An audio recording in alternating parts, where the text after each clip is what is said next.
What belief about yourself did you give up that actually made life better? I used to think my value was what I did. I thought late nights, packed schedules, and saying yes to every favor proved I was enough. I believed if I worked harder than everyone else, I could fix things, buy peace, or finally earn the quiet nod of approval from myself.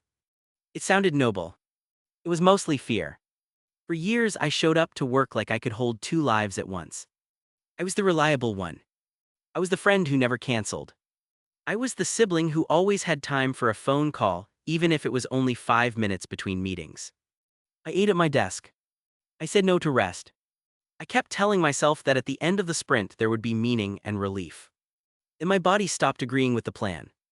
It started small. My sleep unraveled. My hands shook during presentations.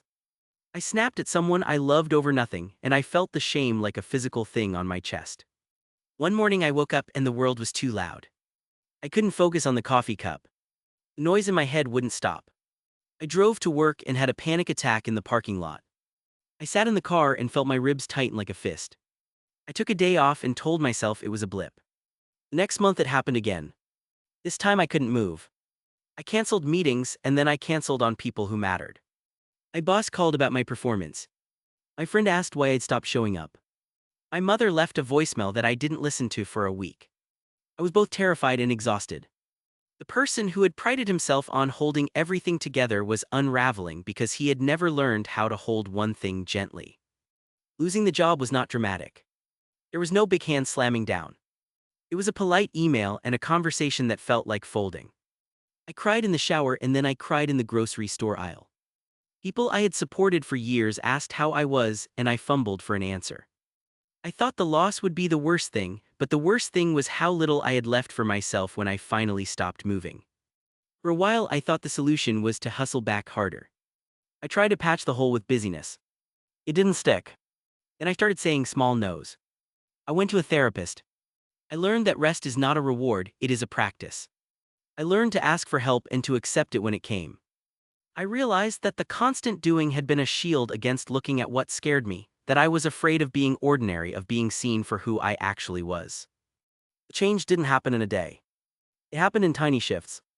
I stopped answering emails outside work hours. I let a friend cook dinner instead of always offering to pay. I sat in my car and listened to a song without planning the next task. I practiced telling my mother that I couldn't talk right now and that I would call back when I could. Boundaries felt rude at first. Then they felt like bones. They kept me upright. Now my life looks quieter. I still mess up. I still feel the old panic at times.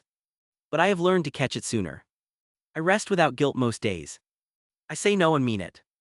I surround myself with people who ask me how I am, not because it's polite, but because they want to know. I work, but I do not let work write the only sentence of who I am. Giving up the idea that my worth had to be proven by output was not dramatic. It was an unpopular choice in a culture that prizes more. But it let me stay. It let me answer my mother's call. It let me be there when a friend needed me at 2 in the morning. It let me be kinder to myself. I still measure my days sometimes by tasks, and sometimes I still fall back into the old rhythm. But when I do, I remember that being human means needing time. Letting myself be ordinary taught me how to be present. That feels like a small miracle, and some days it is enough. If you like this video, then follow us for more.